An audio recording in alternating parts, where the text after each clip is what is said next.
Network Summer Seminar Series on the theme of Transitional Justice. Summer Seminar Series are organized collaboratively by PhD researchers from the School of Law at Queen's University of Belfast and Transitional Justice Institute at Ulster University. In each session, we host 3 PhD researchers from Queen's and Ulster to present papers drawing on their PhD research, and 2 discussants from faculty to reflect on the presented papers. The Summer Seminar Series represent a platform to showcase the law-related research conducted in the Northern Ireland, giving a virtual platform to researchers for receiving valuable feedback. We would like to thank our presenters and discussants for being with us today to facilitate a discussion on transitional justice. Siofra Corr, Aaron Weah, and Kira Okwan are our PhD colleagues who will present their research today. And for the discussion, we have Dr. Lauren Dempster and Professor Cath with us today. We are going to start with 10 minutes presentations from each panelist and then give the floor to our discussant. And finally, we are going to finish with a Q&A session if the time permits. Before moving on to the presentations, I'd like to remind our audience to keep the cameras and microphones off during the session. If you would like to comment on the presented papers or ask a question, you can use the chat box and we will address them at the end. Our first panelist is Siofra Corr. She's a PhD researcher at the School of Law at Queen's University of Belfast, and her paper is focusing on reparations for conflict-related sexual violence, a cultural context-specific way forward. The floor is yours, Siofra. Thank you very much, Nathan. I'll just share my screen.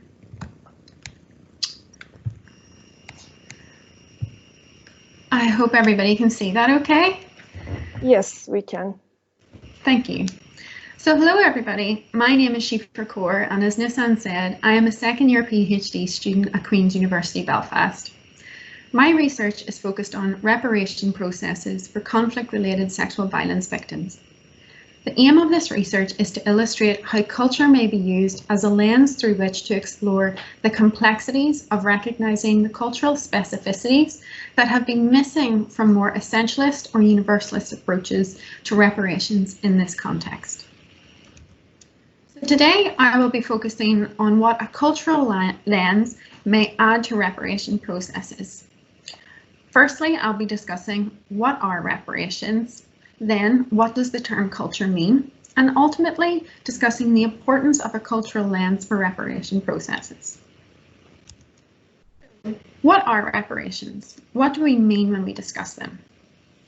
When looking at reparations, especially from an international legal perspective, it would be remiss not to start with the Chorso factory case, which states that reparations must as far as possible wipe out all the consequences of the illegal act and re-establish the situation which would in all probability have existed if that act had not been committed. Now, whilst this is a good starting point, and it should be acknowledged that reparations have evolved in the past 90 or so years, this statement is still drawn on today. It asserts that reparations should undo harm from a very legalistic perspective, implying that reparations should act as a form of corrective justice. But today there are many other theories on the role of reparations in justice, including distributive, transformative, and transitional justice. Therefore, the Chorso factory case statement lacks in understanding the complexity of the society in which reparations may be awarded. But nonetheless, it is a good starting point. So in following this international legal framing, my research explores reparation measures as those in line with the 2005 UN Basic Principles on the right to remedy and reparation, i.e. restitution, compensation, rehabilitation, satisfaction, and guarantees of non-repetition. These principles are the result of intense international negotiation and the work of Van Boven and Bassouni. Admittedly, these principles are rather broad in their delineation, but have still been extremely useful when considering the evolution and acceptance of reparations internationally. Yet they have left some gaps, as they fail to provide solid guidance as to how states should implement them in practice. Therefore, today, many recognise that the term reparations is more malleable than that provided in the Chorizo factory case, as it can mean different things to different people in different contexts, especially in an international legal, visa local, social and cultural context. My project explores reparations from a broad international legal perspective, but draws on more diverse theories when it comes to their design and implementation in transitional societies, and this is where culture comes in. So what do we mean when we use the term culture? Whilst analysing the literature from several disciplines, including legal, anthropological, psychological and international relations, it is clear that the term culture is ambiguous. As noted by James Nafziger, the range of meanings is mind-boggling and the resulting confusion is rampant. Now, this may be due to the evolutionary nature of culture. As Yvonne Donders explained, culture is a process undergoing continual change with no well-defined boundaries due to multiple internal and external influences. Following the work of Akhil Gupta and James Ferguson, they observe that we live in a world of human differences, conceptualized as a diversity of separate societies, each with its own culture. Thus, in this globalized world, there are a multitude of identifiable cultures.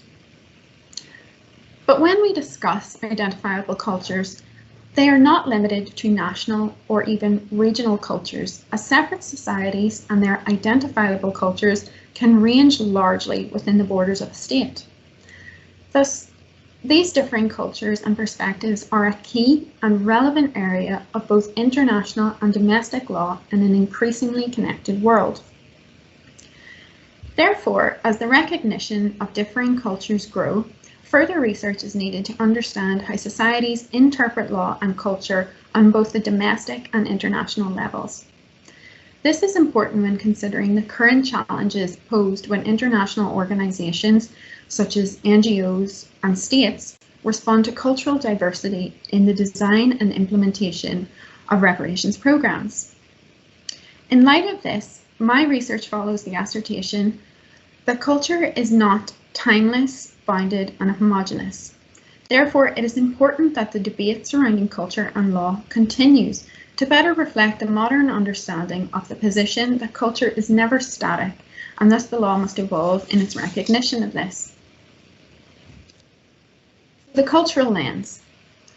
When it is applied, it is important that we learn how to navigate or balance the local and international legal and cultural interests when designing and implementing reparations programs for conflict-related sexual violence victims.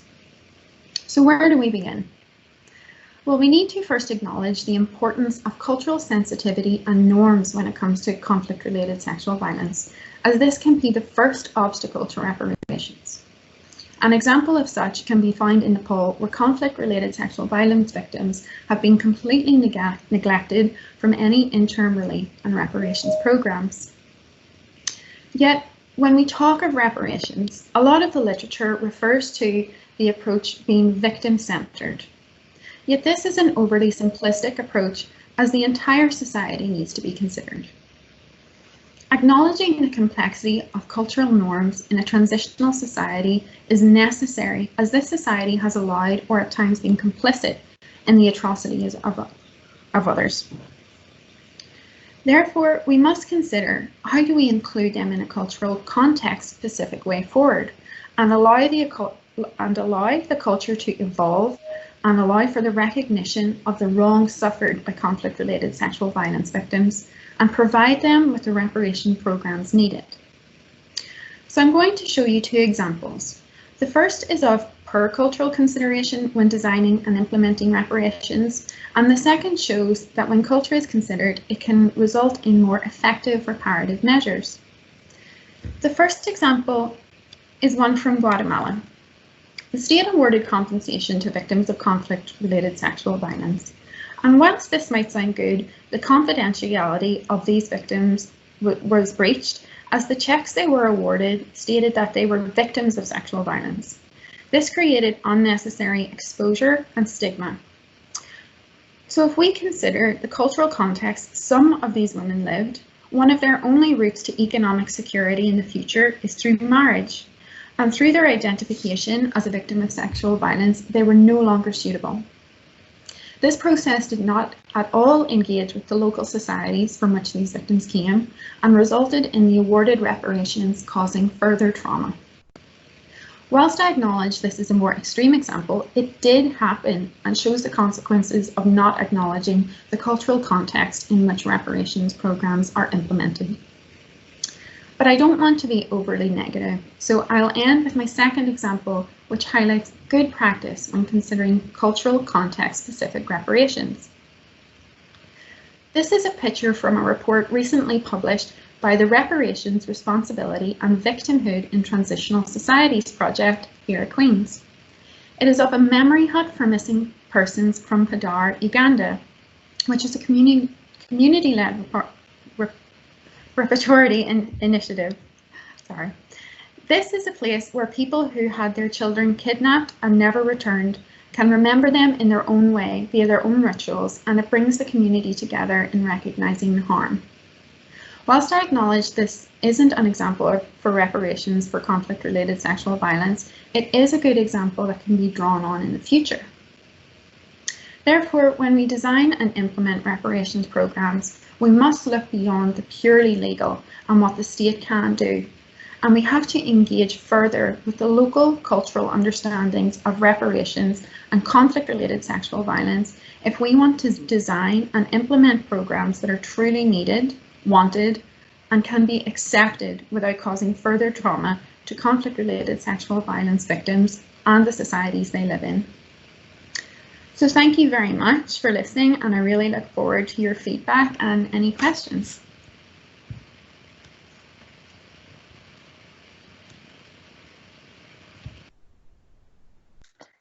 Thank you very much, Siofra. It was great listening to you and see your presentation on a very important topic.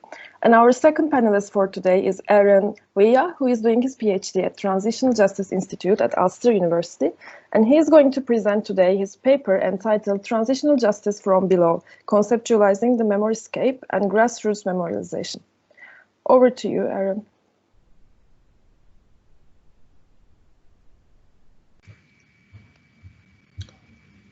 How do I, Nissan? I need to have control of my slides. Can you not upload them like you did before? So I'm doing it now. Are you seeing it? No, I'm not. I uploaded them initially. Do I need to upload again? I don't think so. When you click on share, you don't see your slides then, or do you? Okay, let me see. Is it there? No, I don't see it at least. Oh, no. Nissan. Then what did we? I thought we did this before. Okay, let me share it now. Okay. You got it? I think it will appear soon. Yes, we see it now. All right. Great. So hi everyone. I'm Aaron Weah. I'm based at TJI. My PhD is investigating, is examining sites of massacres and local community memorialization efforts in Liberia.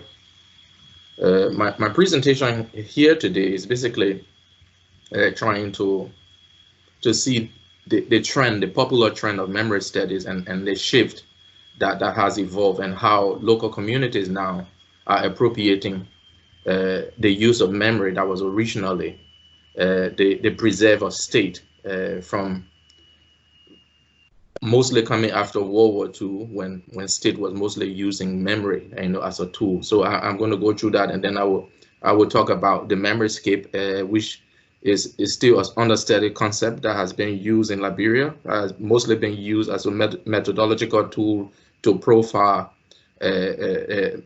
communities and memorial processes. So I will begin now. Nissan, I have 10 minutes, is it? Yes, Nissan? Aaron, you have 10 minutes, yes. Okay, good. So memory studies have followed a dominant paradigm. It's mostly been state-centric. memory or collective memory has been mostly used to reconstruct the past, and state have used that in a number of different ways. The reconstruction of the past to establish a consensus. We've seen that it's being used to legitimize political authority or to build a new sense of citizenry. Historically, memory has been very top-down. Communities have really not been involved. You will see in memory studies where there have been challenges from below. I mean, you see state authorities have used that mostly to challenge counter memories in a number of different ways. So this has mostly been a state-led process. So my study is mostly concerned with how this trend has evolved and the shift and the impact it's having on local community. This trend in memory studies started after World War I, going to World War II, and then after the Cold War, and then the new wave of democratization and the popularization of transitional justice. We're beginning to see a whole new trend. Local communities, particularly grassroots organizing, have emerged, and they are appropriating the role of the state in the use of memory. Memory has been used before mostly as the preserve of the state, but now we see local communities are using memory for all sorts of different reasons. What does this really mean? My study is keen on trying to understand what is the implication, that local community are using this. If states were using memory as a way of legitimizing political authority, trying to build political consensus and trying to institute a new sense of citizenry, then what are local community using it for? Are they using it as a means of truth telling? Are they using it as a form of partisan politics or to promote a parochial nationalist agenda? There has been very limited study done on this. My work would be one of the few works that has studied a local community use of memory. In trying to locate my study, I'm trying to problematize some of the popular notions of local community, which in some way has been grossly misunderstood as a destination to just go and study, as a place that is understood in simple binaries, these binaries being perpetrators versus victim, whereas local communities, use of memories and local communities as a space is a far more complex area, where the study of such a space, you deal a lot with ambiguities, you deal with how on an everyday basis, communities and residents have to coexist with very complex realities. So in locating my study, I'm trying to grapple, with a space that is being overlooked, a space that is being in some ways misunderstood. My third point here is that the local community space in some of the assumptions and in some of the misconceptions is that anything local or anything bottom up sometimes is being perceived to be more authentic than top down that is perceived to be more political. But the local community is a little complex than we have been able to describe. So here I'm going to now talk about this new concept about the memoryscape, which was used in Liberia to profile victim communities in trying to understand the different sites of massacres and the sites of memorials. So there are three. The memoryscape is mostly a new concept that is defined as the memory universe that is comprised of both visible and invisible markers. And this memory universe is divided in three main categories. The first category is visible and invisible. This category mostly refers to markers or monuments, that are visible in terms of their physical presence, but they are unimportant.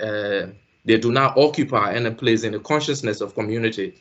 They really do not mean much. They are not prominent as compared to the second category. The second category refers to markers that are physically prominent, like we see the murals in Belfast. In terms of the memoryscape, this is an important category where people, it invokes strong emotions. People are angry. There are a lot of grievances. There are sadness. There are also happiness. There are joy. This second category is very prominent. And the third category, which is mostly the area of my concern, this is mostly unique to rural communities where there have been sites of massacres. There are sacred places where people were tortured and killed, but there are no markers. Even though this particular category deals with little or no physical markers, people who were hurt, people who were tortured, people who lost loved one can relate to this particular third category, invisible places that are visible. So I'm going to show you two case studies here that play into these two main categories: visible places that are visible and invisible places that are visible. So the first one is a local community on the outskirts of Monrovia called the Duperon Waterside. So you see this open space. This is a mass grave. This is a site of massacre that occurred about 30 years ago in Liberia. So this is a random space. It's a clearing that anyone come here would not know except for people who live in this community. This is a sacred place. And right after the first wave of the Liberian Civil War, there was a temporary marker that was erected, but it went into disrepair. And ever since, the community have never been able to erect a second marker. But this place has been very protected. There is so much emotions here. So this is a classic example of invisible places that are visible in terms of the memoryscape of rural Liberia. So this is an example of the first marker that the community erected. The wordings here now are barely legible, but the main text here says innocent victims of the Liberian Civil War killed in 1990 because of the tribe they belong to. So this sign went into disrepair, and so there is no trace of what that particular space is. But to those who went through there, those who lost loved ones there, know the space and are very protective of that space. And in 2017, the Human Rights Commission erected a memorial there without consulting the community. And today that memorial has been vandalized. The youth use it for all sorts of reasons. It's not really clear, you know, whether this is a social protest against the state-led memorial that is built on the original spot of the community first initiative, which now has no physical marker. So here I'm trying to draw your attention to in the local community, and these are things that I also want to understand how the tension that exists between the local and the national, the level of emotions that the local attach to a particular space that they consider sacred, and government trying to move ahead with a more national memorial. The second example here is visible and visible. This is an example of a community memorial that is visible, and it connects with the local community and with the same sort of emotion that the invisible sort of invoke. So here, this is a community memorial built in 2001. The story about this memorial was that after a massacre, community members started having these strange occurrences of dreams, and people who got killed in this particular massacre kept appearing to elders in the community, and the community convened a meeting and decided that they will erect something memorable to the memory of those who died. So this is an example of a memorial space, a visible and visible space in rural Liberia. So these are just two case studies on the work I'm doing.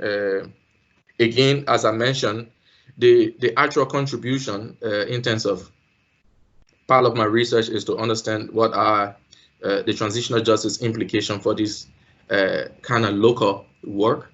If originally or if historically state have used memory as a form of inspiring new sense of citizenship, building national political consensus, then what is driving community use of memory, community use of memorial? Are they using it for truth telling?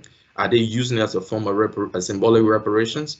So because this hasn't been particularly studied or systematically studied, I'm really fascinated about trying to understand this in the design of my research. So let me stop there, and then we can go into question and answer. Thank you.